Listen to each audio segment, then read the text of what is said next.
काय करायचं मुलांचं सुट्टीत? मुलांच्या सुट्टीचा वेळ कसा मॅनेज करायचा? हा प्रश्न जवळजवळ प्रत्येक पालकांच्या डोक्यात फिरत असतो. शाळा सुरू असते त्यावेळेस सगळं सुरळीत असतं. ठराविक वेळेत अभ्यास असतो, शाळा असते, ट्युशन असतात, क्लासेस असतात. या सगळ्या गोष्टींमध्ये मुलं गुंतलेली असतात. त्यामुळे कोणत्या वेळेला काय करायचं, कधी करायचं हे सगळं ठरलेलं असतं. पण एकदा का सुट्ट्या लागल्या की मग मुलं कंटाळायला लागतात.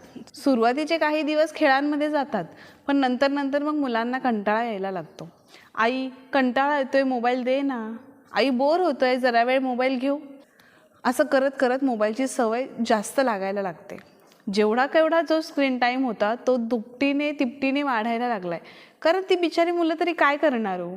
सुट्ट्यांमध्ये वेळच वेळ असतो. मोबाईल ठेवून द्यावा तर काय करावं हा प्रश्न आहेच आहे. या प्रश्नाचं उत्तर नसल्यामुळे आणि काय करावं हे सुचत नसल्यामुळे आपोआपच मुलं मोबाईलकडे वळतात आहेत. आपण पालकही हतबल होऊन शेवटी त्यांना मोबाईल देऊन टाकतोय. पण मग मुलांचा हा स्क्रीन टाईम कसा कमी करायचा? मुलांना सुट्ट्या लागल्यात, मग सुट्ट्यांमध्ये मुलांना ॲक्टिव्ह कसं ठेवायचं? वेगवेगळ्या गोष्टींमध्ये एंगेज कसं करायचं? मुलांना मोबाईलपासून दूर कसं करायचं? हेच आजच्या या व्हिडिओमध्ये आपण जाणून घेणार आहोत. त्यामुळे व्हिडिओ शेवटपर्यंत पाहत राहा. नमस्कार मंडळी, मी रंगोली, पालकत्व सोपे करणारी तुमची जवळची मैत्रीण. आणि हो, चॅनलला सबस्क्राईब करायला विसरू नका, कारण तुमचं आणि तुमच्या मुलांचं नातं घट्ट करणाऱ्या वेगवेगळ्या विषयांवर आपण इथे नेहमी चर्चा करत असतो. सगळ्यात पहिला मुद्दा म्हणजे मुलांना पर्याय द्या. आपण काय करतो, मुलांचा मोबाईल डायरेक्ट खेचून घेतो किंवा मुलांवर ओरडतो, किती वेळ झालाय मोबाईल पाहतोय, बास कर आता. सकाळपासून दुपार होऊन गेली तरी तुझा मोबाईल हातातच आहे, डोळे खराब होतील, किती मोबाईल पाहणार आहे, जरा मोबाईल ठेव बरं बाजूला. असं सांगून मुलं मोबाईल बाजूला ठेवणार नाही आहेत. त्याऐवजी मुलं आणखी आरडाओरडा करायला लागतील. मुलांची आरडाओरडा सुरू होईल, आपली चिडचिड व्हायला लागेल आणि एकंदरीतच घरातलं वातावरण खराब व्हायला लागेल. त्यापेक्षा मुलांना टाईम ठरवून द्या. मोबाईल देतानाच मुलांना सांगायचं आहे की आत्ता तुला मोबाईल देतीये, पण पुढच्या अर्धा तासाने तुला मोबाईल ठेवून द्यायचा आहे. हे मुलांना आधीच सांगा, याने मुलांची मेंटॅलिटी होणार आहे. आणखी चांगल्या पद्धतीने तुम्ही कसं समजून सांगू शकता? घड्याळ दाखवा मुलांना की हा 2 वरचा काटा 3 वर येईपर्यंत किंवा हा 3 वरचा काटा 6 वर येईपर्यंतच तुला मोबाईल पाहायला मिळणार आहे. या वेळेतच तुला मोबाईल पाहायचा आहे, त्यानंतर तुला मोबाईल ठेवून द्यायचा आहे. हे मुलांना स्ट्रिक्टली सांगा. यानं काय होईल, मुलांची मेंटॅलिटी होईल की एवढाच वेळ मोबाईल पाहायचा, यानंतर आई आपल्याला मोबाईल देणार नाही आहे किंवा आपल्याला मोबाईल ठेवून द्यायचा आहे. हे एकदा मुलांना कळालं ना की मग चिडचिड आणि आरडाओरडा हे सगळ्या गोष्टी टाळल्या जातात. त्यामुळे मुलांना मोबाईल देताना त्यांना स्ट्रिक्टली आधीच सांगायचे की मोबाईल तुला एवढाच वेळ मिळणार आहे. मी तर काय करायची माहिती आहे का, अनुश्री आता तर मोठी झाली आहे, तिचा मोबाईलही कमी झाला आहे, ते पण ती जेव्हा लहान होती आणि तिला मोबाईलची जरा सवय होती, त्यावेळेस मी तिला जो मोबाईल देते त्याच मोबाईलमध्ये ठराविक वेळेचा अलार्म लावून द्यायची आणि तिला सांगायचं की तुला अर्धा तास मोबाईल मिळणार आहे, पण त्या अर्धा तासाचा तुला अलार्म लावून दिलेला आहे, तो अलार्म वाजला की मोबाईल तुला ठेवून द्यायचा आहे. त्याच्यामुळे झालं असं की तिची मेंटॅलिटी झाली होती की मोबाईल आपल्याला एवढाच वेळ मिळणार आहे, अलार्म वाजला की आपल्याला मोबाईल ठेवून द्यायचा आहे, हे तिच्या लक्षात आलं होतं. त्यामुळे मोबाईल वाजला की ती ऑटोमॅटिक मोबाईल ठेवून द्यायची. आणि विराच्या बाबतीत सांगायचं झालं तर विराला मुळातच मोबाईलची सवय खूप कमी आहे. त्यामुळे तिच्यासाठी या सगळ्या गोष्टी करण्याची अजून तरी मला वेळ आलेली नाही आहे. मुलांचा मोबाईल ठेवून दिल्यानंतरनं, मुलांकडून मोबाईल काढून घेतल्यानंतरनं प्रश्न असा राहतो की मुलांनी करायचं काय? आता मुलांनी काय करावं याच प्रश्नाचं जर उत्तर मुलांकडेही नसेल आणि आपण पालकांकडेही नसेल तर मुलं वैतागणार आहेत. काय करणार ते बिचारी घरात बसून बसून? त्यासाठी मुलांना वेगवेगळ्या ॲक्टिव्हिटीज द्या. कधी कागदाचा लगदा करून वेगवेगळी चित्र बनवायला द्या, कधी वेगवेगळी चित्र रंगवायला द्या. ॲक्टिव्हिटीज मुलांना शिकवा, काहीतरी गेम मुलांना शिकवा. ऑनलाईन तर किती वेगवेगळ्या प्रकारच्या ब्रेन डेव्हलपमेंटच्या, फिजिकल ॲक्टिव्हिटीजच्या गेम्स मिळतात, त्या मुलांसाठी ऑर्डर करा. शाळा आणि अभ्यास या सगळ्या गोंधळामध्ये जे मुलांना करायला मिळत नाहीये ते सगळं करायला मुलांना द्या. मातीबरोबर खेळू द्या, मातीची भांडी बनवू द्या, मैदानी खेळ खेळू द्या, वेगवेगळे आर्ट अँड क्राफ्ट आहेत त्या गोष्टी करू द्या, कागदांपासून वेगवेगळी चित्र बनवू द्यात, कुठे होडी असेल, कुठे आकाशकंदील असेल, ह्या सगळ्या ॲक्टिव्हिटीज मुलांना करण्यासाठी प्रोत्साहन द्या. झाडांपासून, पानांपासून, कागदांपासून वेगवेगळ्या ॲक्टिव्हिटी आपण मुलांना करायला देऊ शकतो. आणि सुट्टीचा उपयोगच ना मुलांना क्रिएटिव्हिटीचे किडे उधळण्यासाठीच असतो असं मला वाटतं. कारण अभ्यास, शाळा या सगळ्या बर्डनमध्ये मुलांना त्यांची आवड जपायला, त्यांना वेगवेगळ्या आवडीच्या गोष्टी करायला, मनमुराद खेळायला कुठे वेळ मिळतो? आपण कंटिन्यू त्यांच्या मागे लागलेलो असतो की अभ्यास करायचा आहे, ट्युशनला जायचं आहे, शाळा आहे, हे कर, ते कर, परीक्षा आली. पण सुट्ट्यांमध्ये मात्र मग आपण मुलांना वेगवेगळ्या क्रिएटिव्हिटीज, वेगवेगळ्या ॲक्टिव्हिटीज, वेगवेगळ्या गेम्स ह्या सगळ्या प्रोव्हाइड करायला हव्या, ज्यातून मुलांची कौशल्य बाहेर येतील. मुलांना त्यांच्या आवडीच्या वेगवेगळ्या गोष्टी करायला वाव मिळेल, मुलांना त्याच्यातून आनंद मिळेल आणि आपल्यालाही मुलांचा स्क्रीन टाईम कमी करण्यासाठी मदत होईल.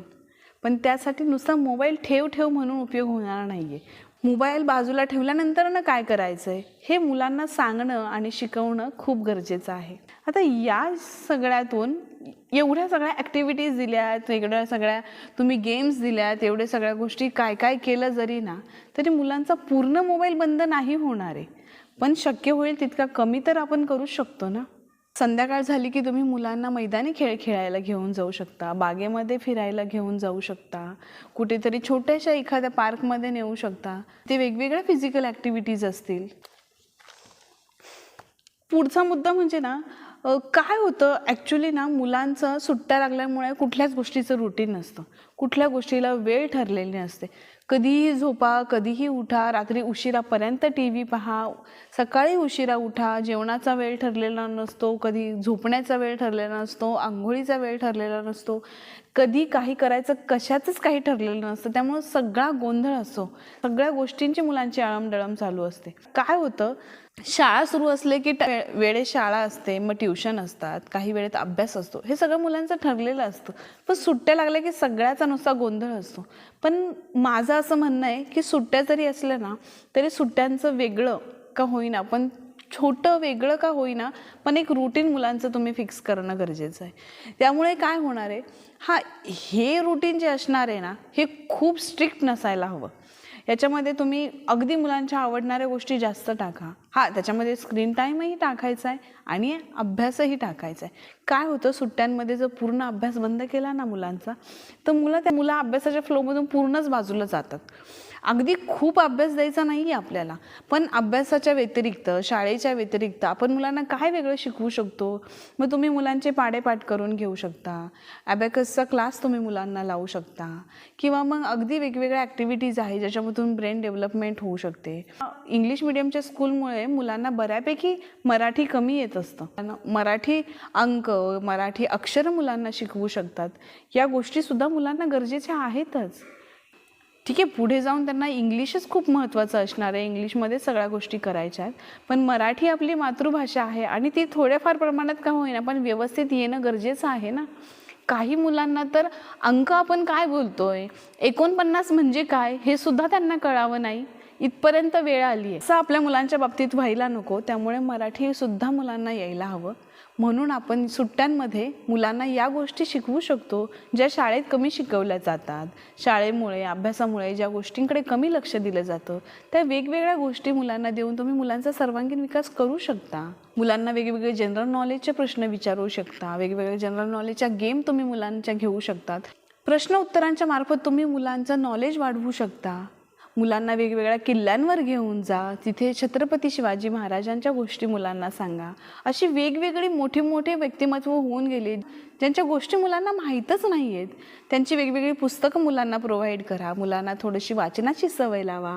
या सगळ्यामुळे काय होणार आहे, मुलांचा मोबाईल थोडा कमी होईल, मुलांचा स्क्रीन टाईम जरा कमी होईल. फक्त ठरवायचं आहे की आत्ता मोबाईल ठेवल्यानंतर ना काय करायचं आहे हे तुम्ही ठरवून ठेवा आणि त्यावेळी मुलांना सांगायचं, आता स्क्रीन टाईम संपलाय, आता तू पुस्तक वाचायला घे. आज आपण अहिल्याबाई होळकर वाचूया, आज आपण छत्रपती शिवाजी महाराजांच्या गोष्टी वाचूयात. याने खूप सारे नॉलेज वाढत असतं आणि या सगळ्या गोष्टी माहिती असायला हव्यात. पुढचा पॉईंट सांगायचा आहे ज्याने मुलांचा मोबाईल किंवा स्क्रीन टाईम कमी होणार आहे तो म्हणजे मुलांना घरातल्या कामांमध्ये इन्व्हॉल्व करून घ्या. घरातली छोटी कामं मुलांना द्या. मी मागच्या एका व्हिडिओमध्ये सुद्धा तुम्हाला सांगितले की मुलांना जबाबदार करण्यासाठी घरातल्या छोट्या गोष्टी मुलांवर सोपवा. मग स्वतःची खेळणी भरणं असेल, जेवण झाल्यानंतरनं ताट साफ करून ठेवणं असेल, किंवा स्वतःच्या हाताने कपडे घालणं असेल, कपड्यांच्या घड्या घालणं असेल, घरातला केर कचरा काढणं असेल, अगदी छोट्या छोट्या गोष्टी ज्या मुलांना जमू शकतात, ज्या गोष्टी मुलं करू शकतात ना, त्या सगळ्या गोष्टी मुलांवर सोपवा. यानं मुलांची जबाबदारी घेण्याची सवय लागणार आहे, स्वतःची कामं स्वतः करण्याची सवय लागणार आहे, मुलं जबाबदार होणार आहेत. एक लक्षात ठेवा, थोडे दिवस आत्ता तुम्ही जरा एक मुलं 8, 10, 12 वर्षाचे होईपर्यंत स्वतःची कामं स्वतः करायला लागलेत ना, की नंतर तुम्हाला मुलांकडे जास्त लक्ष द्यावं लागणार नाही आहे, की ह्यानी हे करायला पाहिजे, ह्याला हे समजत कसं नाही, ही एवढी छोटीशी गोष्ट आहे, हा जेवला आणि स्वतःचं ताट उचलून वरती ठेवावं हेही ह्याला समजावं नाही का, ह्या अपेक्षा आपण नंतर करत राहतो. या गोष्टींची जर आपण आधी सवय लावली ना, तर नंतर मात्र मुलं ह्या सगळ्या गोष्टी आपोआप करतात. त्यामुळे मुलांना जबाबदार करण्यासोबतच मुलांचा स्क्रीन टाईम जर कमी करायचा असेल तर मुलांना घरातल्या कामांमध्ये इन्व्हॉल्व करून घ्या. आता मुलांकडे दिवसभर वेळच वेळ आहे, त्यामुळे तुम्ही मुलांना शक्य होईल तितकं सगळ्या वेगवेगळ्या गोष्टी, सगळ्या वेगवेगळ्या ॲक्टिव्हिटीज करून घेऊ शकता. मुलांचे कौशल्य बाहेर काढू शकता, मुलांना त्यांच्या आवडी जपायला शिकवू शकता, मुलांना डान्स शिकवू शकता. खूप काही नाही करायचंय. टी व्हीवर, यूट्यूबवर तुम्ही मोबाईलवर डान्स लावून दिला तर टी व्हीवर डान्स पाहता पाहता डान्स करतील. आपोआप त्यांचा स्क्रीन टाईम थोडासा बाजूला जाईल, आपोआप ते थोडे ॲक्टिव्ह होतील. आपण पालकांनी जर ठरवलं ना तर मुलांना खूप ॲक्टिव्हिटी देऊ शकतो.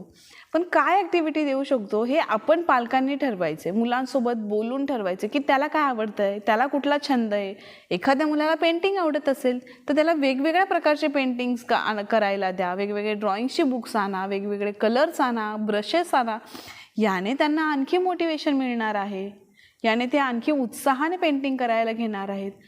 मुलं इतकी एंटरप्राइजेस असतात ना की अगदी ग्लासभर पाणी आणि 4 भांडी दिली ना तरी त्याच्यामध्ये ती रमून जातात अर्धा तास. फक्त त्यांना ॲक्टिव्ह कसं ठेवायचं, त्यांना एंगेज कसं ठेवायचं हा विचार आपण पालकांनी करायला हवा. सगळ्यात महत्त्वाचा आणि शेवटचा पॉईंट मला तुम्हाला सांगायचा आहे, तो म्हणजे पॅरेंट आणि चाइल्ड प्ले टाईम. आपण मुलांना सगळ्या ॲक्टिव्हिटी देतो, सगळ्या क्रिएटिव्हिटी देतो, आपण मुलांना सगळ्या महागड्या गोष्टी प्रोव्हाइड करतो, पण आपण मुलांना वेळ देत नाही. तो देणं खूप गरजेचं आहे मुलांचा स्क्रीन टाईम कमी करण्यासाठी. स्पेशली झोपताना जी मुलं मोबाईल घेऊन झोपतात ना, मोबाईल पाहत पाहत झोपतात ना, त्या पालकांसाठी मला सांगायचं की मुलांना वेळ द्या. आपण दिवसभर वेळ देऊ शकत नाही, मला मान्य आहे. आई कामात असते, बाबा बिझी असतात, सगळं मान्य आहे. आई वर्किंग वुमेन असेल तर तिच्यामागे खूप धावपळ असते. जी मुलं रात्री झोपताना मोबाईल पाहतात ना, त्या मुलांसाठी पालकांनी जर वेळ काढला, त्यांना छान छान गोष्टी सांगितल्या, आकाशातले तारे दाखवले की तारा का चमकतो, आकाशात हे तारे कसे तरंगलेत, काय असतात हे, ते का चमकतात, चंद्र कुठे आहे, आत्ता अंधार का झाला, इतके छोटे छोटे जनरल नॉलेजच्या गोष्टी ज्या मुलांना माहीत देखील नसतात. आपण जर त्यांच्याबरोबर वेळ घालवला, आज दिवसभरात तू काय केलं, आज दिवसभर तू काय मजा केली, मी तुला काल दाखवलेलं चित्र तू आज काढलं का, ते चित्र आज तू रंगवलं का, तर छान छान गप्पा तुम्ही मुलांसोबत मारू शकता. मुलांबरोबर तुम्ही क्वालिटी टाईम स्पेंड करणं खूप गरजेचं आहे. यानं मुलांमध्ये तुमच्याबद्दल विश्वास निर्माण होत असतो. यानं आपोआपच मुलांचा मोबाईल स्क्रीन टाईम कमी होत असतो. त्यासाठी आपण पालकांनी मुलांना वेळ देणं खूप गरजेचं आहे. तुम्ही मुलांना वेळ देताना काहीही करा, मजा करा, मस्ती करा, उड्या मारा, खेळा. मुलांच्या बालपणासोबत तुमचंही बालपण पुन्हा एन्जॉय करा. यानं मुलांचं आणि तुमचं नातं घट्ट होणार आहे. मुलांचा तुमच्यावरचा विश्वास दृढ होणार आहे. मुलं तुमच्यावर विश्वास ठेवायला लागली ना की तुम्ही सांगितलेल्या गोष्टी मुलं लगेच ऐकायला सुरुवात करणार आहेत. आपल्याला मुलांवर कधी ओरडण्याची वेळ येणार नाही. कारण का? कारण आपण जो क्वालिटी टाईम मुलांबरोबर स्पेंड केला आहे ना, जो आपण मुलांचा विश्वास निर्माण केला आहे ना, त्यातून मुलांना समजायला लागतं की बाबा मला काहीतरी महत्त्वाचं आणि माझ्यासाठी चांगलं आहे ते सांगतात आहेत. कारण का? कारण आधीचा काही वेळ आपण त्यांच्याबरोबर खूप प्रेमाने आणि समजुतीने घालवलेला असतो. तो जो क्वालिटी टाईम असेल ना मुलांबरोबरचा, त्या क्वालिटी टाईममध्ये कुठली सक्ती नाही, कुठली शिस्त नाही, आरडाओरडा नाही, फक्त प्रेम आणि मुलांबद्दलची आपुलकी, उत्साह याने मुलं आणखी जास्त घडणार आहेत. याने मुलं आणखी जास्त प्रेमळ होणार आहेत. आपल्याबरोबरचं मुलांचं नातं घट्ट होणार आहे. आणि ऑनेस्टली सांगते, आपण मुलांबरोबर छान वेळ घालवला ना, मग ते अगदी 15 मिनटं असो किंवा अर्धा तास असो, जसं तुम्हाला मॅनेज होईल तसा वेळ जर तुम्ही मुलांना दिलात ना, एकदा करून पहा, तुमचा दिवसभराचा थकवा आपोआप निघून जाईल. आपलं अक्षरशः मेडिटेशन होत असतं. मुलांबरोबर घालवलेल्या वेळामुळे आपण सुद्धा स्ट्रेस फ्री होत असतो. एकदा करून बघा. आणि खरं सांगायचं तर हा आनंद पुन्हा नाही हो. मुलं एकदा मोठी झाली की ती त्यांच्या जगात रमून जाणार आहेत. मग त्यांना त्यांची कामं असतील, त्यांचा अभ्यास असेल, शिक्षण असेल. शिक्षणाच्या कारणाने ते कुठेतरी बाहेर जातील, आपल्यापासून थोडी दूर जातील. तेव्हा ती म्हणणार नाही आहेत, आई मला वेळ दे किंवा बाबा माझ्यासोबत खेळा किंवा मोबाईल बघत तेव्हा त्यांचं जग वेगळं असणार आहे. त्यामुळं आत्ता जितका वेळ मुलांना देता येईल, जितकं मुलांशी बॉन्डिंग क्रिएट करता येईल तितकं करण्याचा प्रयत्न करा. आणि यातूनच मुलांचा स्क्रीन टाईम कमी होत जाणार आहे. मुलांचा स्क्रीन टाईम कमी करण्यासाठी आपण पालकांनी स्वतःहून प्रयत्न करणं खूप गरजेचं आहे. बऱ्याच पालकांना मी पाहिलं आहे, मुलांनी आपला मोबाईल मागू नये म्हणून मुलांना सेपरेट मोबाईल दिला जातो आणि आपल्याला सेपरेट मोबाईल असतो. म्हणजे मी सुद्धा मोबाईल पाहत बसते आणि माझी मुलंसुद्धा मोबाईल पाहत बसतील. म्हणजे त्यांनी मला डिस्टर्ब करायला नको आणि मी त्यांना डिस्टर्ब करायला नको. दोघं मिळून मोबाईल पाहत बसतात. असं जर घरातलं वातावरण असेल तर त्या मुलांचा स्क्रीन टाईम कसा कमी होणार आहे? मुलं आपल्याला पाहत शिकत असतात. आपण जे करू तेच मुलं करत असतात. त्यामुळे आपल्याला जर मोबाईल पाहण्याची सवय असेल, जर आपला स्क्रीन टाईम जर अति असेल तर आपण मुलांचा कमी नाही करू शकणार. त्यामुळे आपण सुद्धा मोबाईल कमी पाहायला हवा, तरच मुलं मोबाईल कमी पाहणार आहेत. इथंपर्यंत व्हिडिओ पाहिल्याबद्दल खूप खूप धन्यवाद. व्हिडिओ आवडला असेल तर लाईक करा, इतर पालकांबरोबर तो नक्की शेअर करा. भेटूया पुढच्या व्हिडिओमध्ये अशाच एका नवीन विषयासोबत, नवीन व्हिडिओसोबत. तोपर्यंत तुमची आणि तुमच्या मुलांची काळजी घेत राहा.